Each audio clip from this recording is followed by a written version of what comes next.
Hello to our listeners and viewers, and thank you for joining this episode of the INSS podcast series. My name is Michal Hatuel-Radoshitzky. I'm a research fellow at INSS, and this episode is recorded close to International Holocaust Remembrance Day on January 27th, and further to recent developments in the United States, particularly on January 6th, the day Congress certified Joe Biden as president-elect, and right-wing extremists invaded the American Capitol.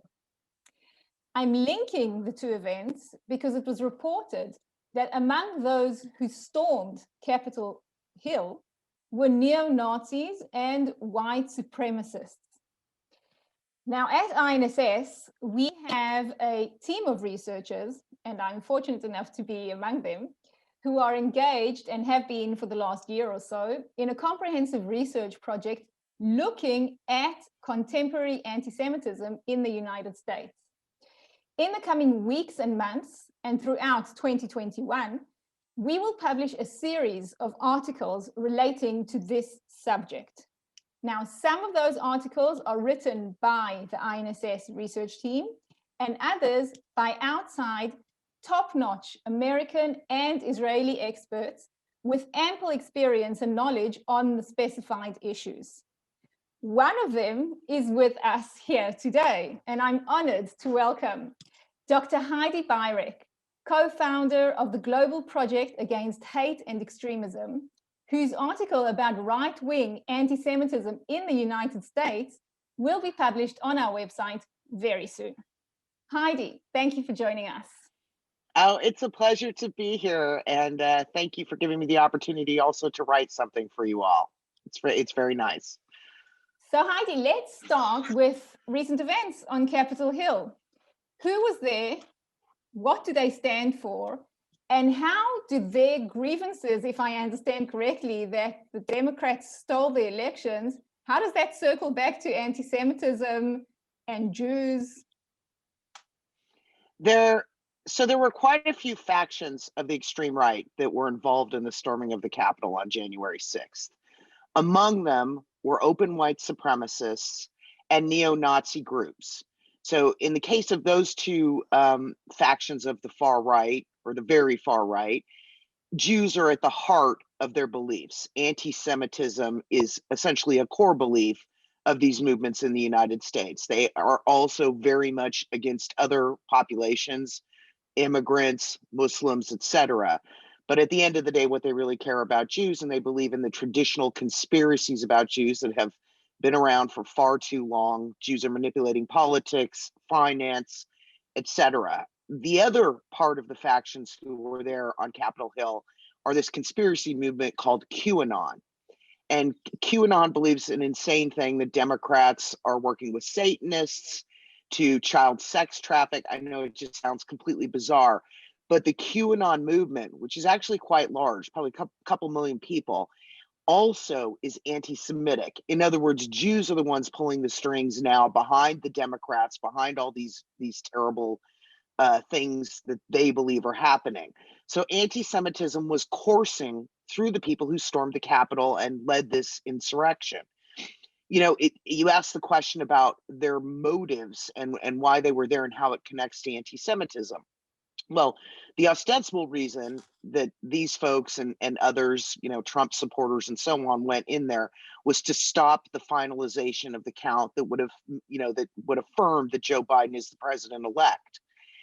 The fact that we see these kinds of Nazis and white supremacists at something that was really about believing that, you know, we'd had an illegal vote is because these same types of groups do not believe in this democratic system. They don't believe in our institutions. They don't believe that we have free and fair elections and that the people vote. They believe in conspiracies, including conspiracies about Jews. This seems to me, your last answer about conspiracies about Jews, it's like the most ancient thing I can think about. And I'm really wondering if we try to zoom out of Capitol Hill for a second and look at America, you know, in the last few years, maybe let's even look at the Trump presidency. Do you see that their situation has changed? Because you just mentioned, I hope I'm saying this right, QAnon, right? it's quite a recent phenomenon. It's quite a recent, there's this uprising of this group and more people are involved in it.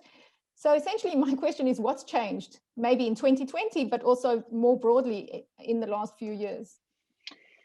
Well, the United States has experienced a huge upsurge in white supremacist and neo-Nazi, that kind of extremist activity. The beginnings of that growth can be traced actually to when Obama came into office. That was when the number of hate groups grew in the United States. And perhaps more importantly, it was when totally unregulated social media existed. And these organizations harnessed Facebook, Twitter, and other places to build their movements. And one of the key aspects of their messaging has always been these ridiculous ancient Jewish conspiracies. So the ranks of anti-Semites in the US have been going up since, around 2008, 2009. But it was greatly accelerated with Trump coming into office. People don't realize this, but the last campaign ad that Trump ran depicted sort of Hillary Clinton, the Jewish philanthropist George Soros, and others as being part of some kind of new world order cabal. Jews are often attached to that as well, right? They're running some sort of secret new world order in league with the United Nations and globalist bankers. There's various versions of this. That was his last ad. And so the way that white supremacists and extremists identified with Trump and the way he sort of played back to them the messages they wanted to hear meant that they were growing in their ranks as well. The messaging was spreading. Social media was still unregulated basically until the Charlottesville white riots in August of 2017. At the same time all this was happening was the rise of QAnon. There was no QAnon 4 years ago. It's an amazing phenomenon that in just a few short years, millions of people could be attracted to a completely insane conspiracy theory that has anti-Semitism at its roots and build a movement that would eventually lead in 2020 to the storming of the Capitol and also the election of 2 congresswomen, one from here in Georgia where I am and another from Colorado, who are QAnon supporters or adherents. This could never have happened before the era of social media. And I should say that Trump has retweeted and tweeted out QAnon material more than a few hundred times over the course of the last few years, plus sort of his acolyte. Knowingly, do you think, or are all these things like coded? I was looking at, I was trying to read some of the stuff and I saw all these, I don't know, definitions that I think to most of us, they don't really say much. So that's why maybe he was retweeting things that he wasn't aware of. Well, I mean, it's always possible with Trump that he wasn't quite aware of what he was doing. But the fact of the matter is that, that one might be an excuse for doing it once or twice or 5 times maybe, or maybe even 10 times, but not for hundreds of times. It was a tactic. People with QAnon slogans, hats, clothing started showing up at Trump rallies, and the campaign certainly wanted to harness that support going forward. So at some point, I just don't feel like I can, give him a pass or his allies a pass. I mean, his sons did the same thing. They knew what they were activating. They knew who they were reaching out to, and they knew that it made up part of that base. So here we sit at 2020 after all this, with probably more people, radicalized into anti-Semitism than we had 4 years ago, certainly 10 years ago as well, unfortunately. So one of the things you mentioned that caught my ear is the social media issue, right? Or the digital realm. And you say that when Obama was elected, it was unregulated. Is that to say that now we can trust the social media platforms more not to share vile anti-Semitic content? We can trust them more. That doesn't mean we can trust them fully. What I meant by that is before the Charlottesville riots happened, and an anti-racist activist, Heather Heyer, was murdered by a white supremacist. Before that time, the terms of service on social media sites, even if they sort of banned, hateful content or had other things in there was no content moderation going on. Financial services outfits like PayPal that do online transactions let anybody use their services. I mean, I personally was involved in begging PayPal in the pre-2017 era to stop allowing, for example, Klan groups to use PayPal. So the material was proliferating, it was everywhere, it was on every single site, whether it was like a place like Reddit or it was a Facebook. Now, what happened after Charlottesville is the crackdown, the deplatforming began, but it was very uneven. So some very prominent people, did lose. I mean, prominent white supremacists did lose their social media accounts right after Charlottesville, but it was very uneven. And frankly, it took until this past fall. I'm just going to use Facebook as one example, for all anti-government militia groups that call for civil war in this country, to be deplatformed. QAnon wasn't deplatformed until very close to when the election happened. And the same kind of thing can be said about Twitter and other sites. So it's Just explain taken. one sec. What do you mean when you say deplatformed? That they're not allowed to post on Facebook, or? Yes, their entire structure of posts, comments, whatever is taken down, and they're no longer allowed to put material up, period. In other words, you're banned from social media. Okay, so this begs the following question, and I'm really sorry to be the devil's advocate, and I probably don't have a better suggestion, but for what it's worth, isn't this just going to move all their traffic to the dark web where we can't monitor it? We don't know what's happening with them. I mean, it's not like you can press a button and they're going to go away. Yeah, well, I mean, you have a point, right? This is definitely driving these folks to other places like Gab and Parler and Telegram, right? It doesn't mean the end of these movements. But what I think is really important to remember is when you deplatform groups from the mainstream sites, they can no longer recruit. They cannot build their ranks. They can't radicalize people in the way that they have in the past. And the best example for looking at this is how ISIS was deplatformed. It disrupted their networks when they were thrown off of Twitter in particular. It reduced the amount of postings that we found online. It made recruitment harder. And we're now seeing the same pattern play out with neo-Nazis and white supremacists, similar extremists. Now, that said, they're still going to be over there at Telegram, and they're still going to have a lot of people following them because they built their ranks up over the last, 5-10 years. So, and we will actually still be able to monitor them because Telegram is relatively open, VK is relatively open. But even if we couldn't, even if it was much more difficult to monitor these folks, it's more important, in my opinion, that they not be able to add to their numbers. Yeah, okay, so you have a point because it does marginalize them, definitely. I understand that.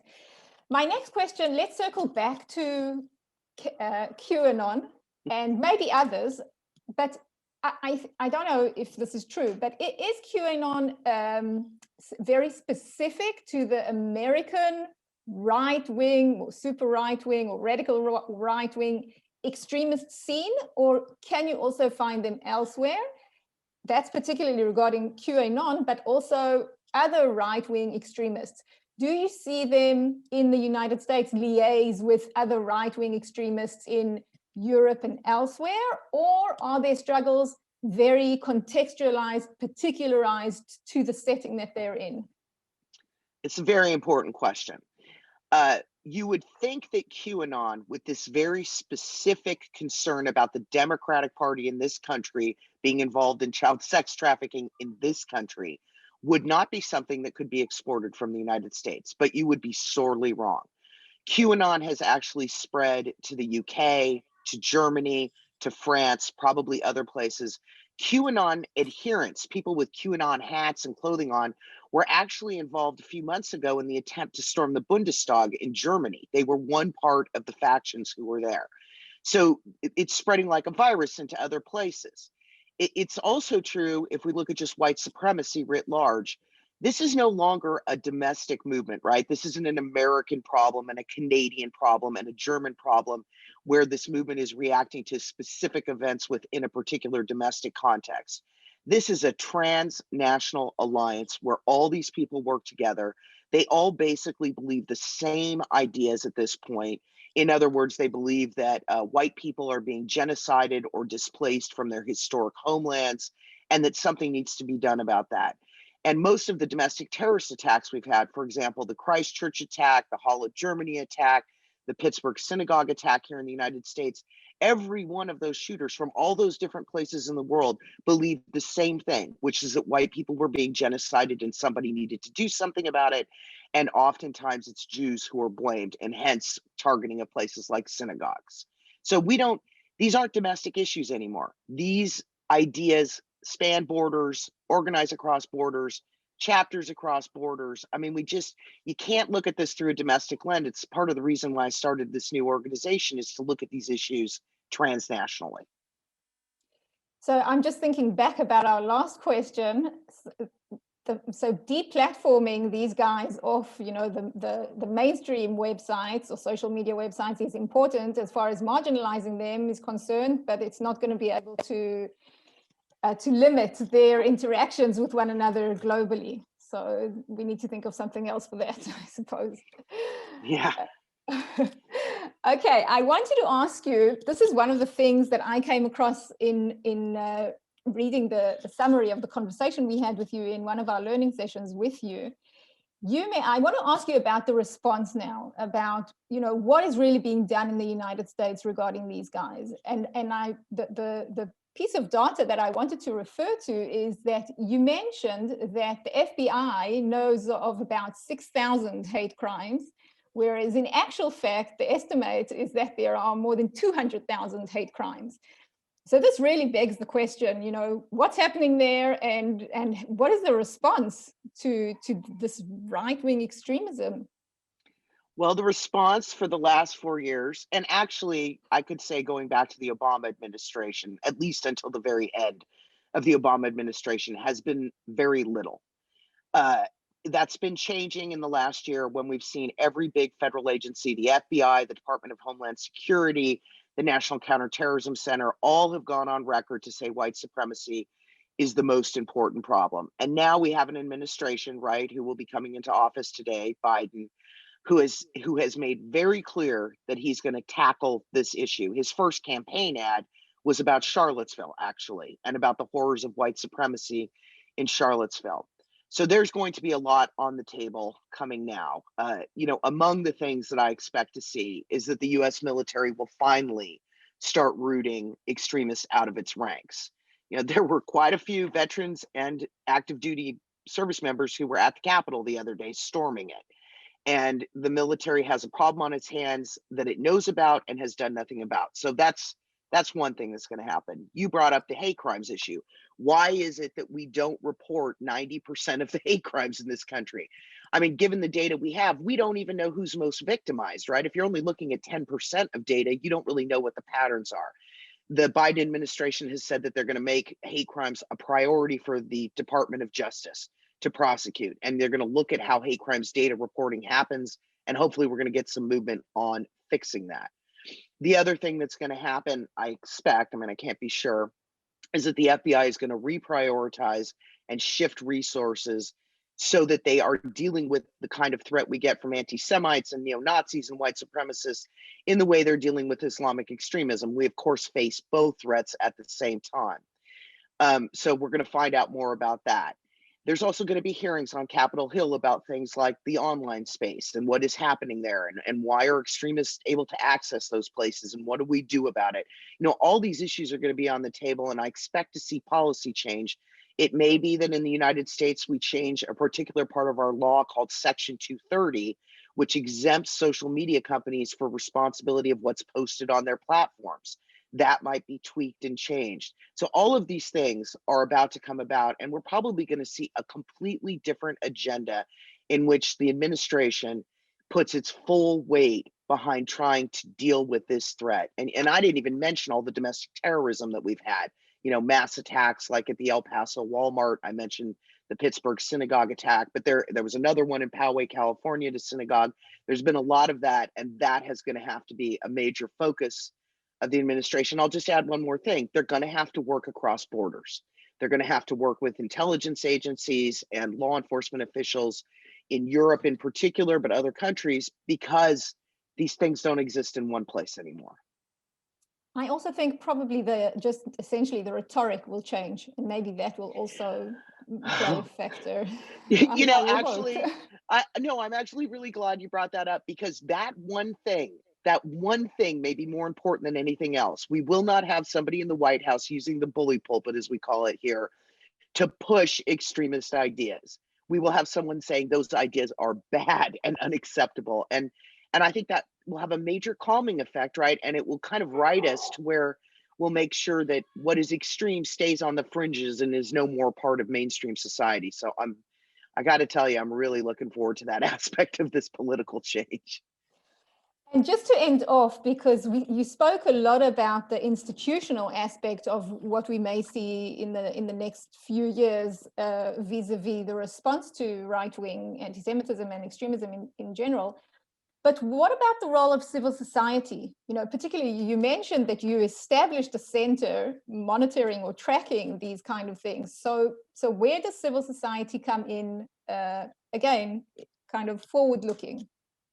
Well, I think the last 4 years, if we hadn't had really good civil society organizations in this country dealing with this issue, you know, my former employers at the Southern Poverty Law Center, the Anti-Defamation League, others, the ACLU filing lawsuits against bigoted policies. I mean, I could go on and on and on about really great institutions that held this administration to account and kept this in the public domain.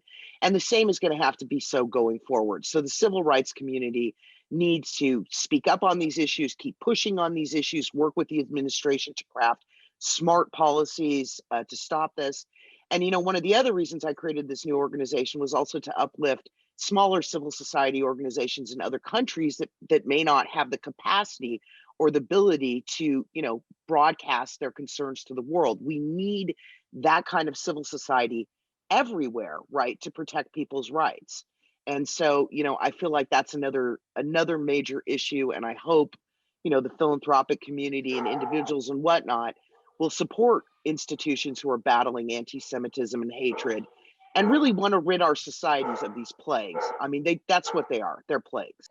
Dr. Beirich, thank you so much for your illuminating input on the extreme right-wing scene in the United States. And thank you so much for joining us and sharing your insights with us. And thanks to you, our viewers and our listeners. For more INSS podcasts and interviews, follow us on our social media platforms, or you can log into the INSS website. Stay safe wherever you are.